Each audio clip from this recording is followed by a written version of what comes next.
Hello दोस्तों, मैं आपको उस दिन की कहानी सुनाने जा रहा हूँ। सच कहूँ तो वो वाक़या याद करते करते अभी भी मेरे रोंगटे खड़े हो रहे हैं। पर मैं हिम्मत करके आपको उस दिन का वाक़या सुनाता हूँ। ये एक सच्ची कहानी है। एक बार मैं और मेरा दोस्त शनिवार की रात को मेरे फ्लैट पर रात रहने के लिए आते हैं। क्योंकि अगले दिन संडे था, तो मैं और मेरा दोस्त रात को फ्लैट पर रुककर रात भर फ़िल्म देखने का प्लान बनाते हैं। रात को करीब 2 बजे तक हम फ़िल्म देखने के बाद हम दोनों को भूख लगती है, तो हम लोग रात को ही पूरा इंदौर घूमने का प्लान बनाते हैं और खाने की खोज में निकल जाते हैं। उस दिन रात को कोई भी खाने की दुकान खुली नहीं थी, तो हमने सोचा कि क्यों ना राऊ बाईपास पर हाईवे पर ढाबे पर खाना खाया जाए। तो जैसे ही हम राऊ पहुँचे, राऊ के आगे हमें एक ढाबा मिला। वहाँ पर खाना खाने के बाद हम लोग ऐसे ही यूं ही आगे घूमने के लिए आगे बढ़ गए। कुछ देर बाद यूं ही थोड़ी मस्ती और मजाक करते करते चलने के बाद एक सुनसान सड़क पर हम आ जाते हैं, जहाँ हमारे सिवा और कोई भी नहीं था। फिर आगे जाकर अचानक से ठंडी सी हवा, वैसे वो गर्मी का मौसम था, पर न जाने ठंडी हवा एकदम से कैसे आई और हमको छू कर जाने लगी, मानो जैसे वो हवा हमसे कुछ कहना चाह रही है।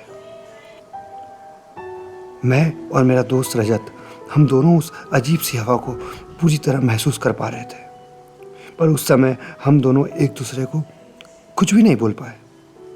फिर हमें हमारी गाड़ी पर अचानक बहुत वजन सा महसूस होने लगा। मैं गाड़ी पर पीछे बैठा था, तो मुझे लगा जैसे मेरे पीछे कोई आदमी बैठा हुआ है और उसका अजीब सा मुंह मेरी गर्दन के पास रखा है। मैं रजत को बस इतना ही बोल पाया कि भाई अब हम वापस चलते हैं। रजत ने कहा ठीक है। हमने जैसे ही गाड़ी पलटाई तो रजत का मानो वहीं हाथ रुक गया। वो गाड़ी हिल भी नहीं पा रहे थे। मैंने उतरने की कोशिश भी की, पर ऐसा लग रहा था जैसे हमें किसी ने जकड़ रखा है।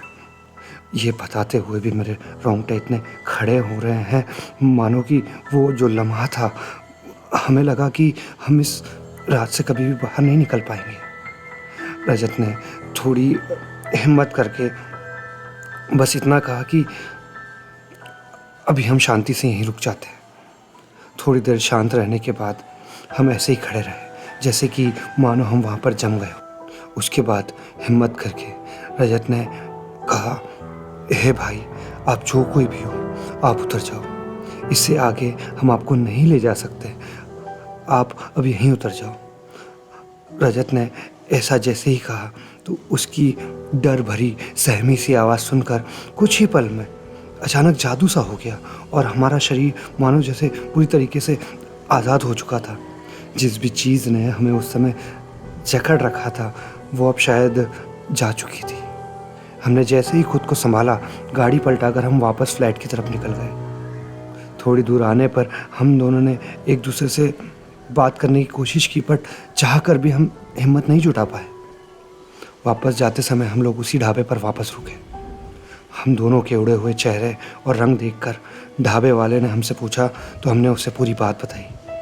फिर ढाबे वाले ने हमको बताया कि वो आत्मा एक आदमी की है, जो रोज़ वहाँ से निकलने वालों को महसूस होती है, और कई बार तो बहुत से लोगों ने उसे देखा भी है।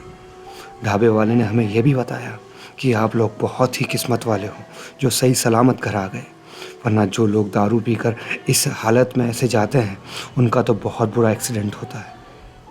पास के गांव के लोग ये भी बोलते हैं कि उन्होंने पूरी खून में सना हुआ उसका आधा शरीर और एक आधी टूटी गर्दन के साथ उसे कई बार उस हाईवे पर घूमते देखा है। फिर हमें ढाबे वाले ने ये बताया कि वो जो आत्मा थी, वो फैक्ट्री से लौट रहे एक वर्कर की थी जो उस गांव में रहता था, और उस वर्कर को किसी दारू पी के कार चलाने वाले ने टक्कर मार दी और उसकी स्पॉट पर ही मौत हो गई। तब से वो आत्मा हर दारू पीने वाले से अपना बदला लेती है, और जो हमारी तरह बिना दारू पिए अपने काम से काम करते हैं, उन्हें बख्श देती है। तो इसीलिए मेरी आपसे गुजारिश है कि please don't drink and drive. आपकी सेफ्टी से बढ़कर और कुछ नहीं। तो मिलते हैं हम लोग जहाँ मिलेगा डर भी और ज्ञान भी। तब तक के लिए बी सेफ और भगवान का नाम लेते रहो।